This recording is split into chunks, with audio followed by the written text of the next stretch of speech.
ભક્તોના ઘરે 10 દિવસનું આતિથ્ય માણ્યા બાદ 10મા દિવસે કોઈ પણ વિઘ્ન વગર શાંતિપૂર્ણ રીતે મા દશામાના મૂર્તિનું વિસર્જન કરવામાં આવ્યું હતું।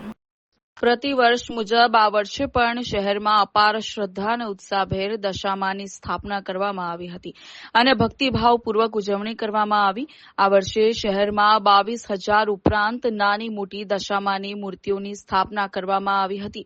ત્યારે દશામાની મૂર્તિઓનું નિર્વિઘ્ને અને સન્માનપૂર્વક વિસર્જન થાય તે માટે પણ વડોદરા કોર્પોરેશન દ્વારા શહેરના 40 ઝોનમાં 5 કૃત્રિમ તળાવો નવા બનાવવામાં આવ્યા હતા। આ 5 તળાવ સહિત કુલ 8 તળાવમાં દશામાના વિસર્જન માટેનું આયોજન કરવામાં આવ્યું હતું।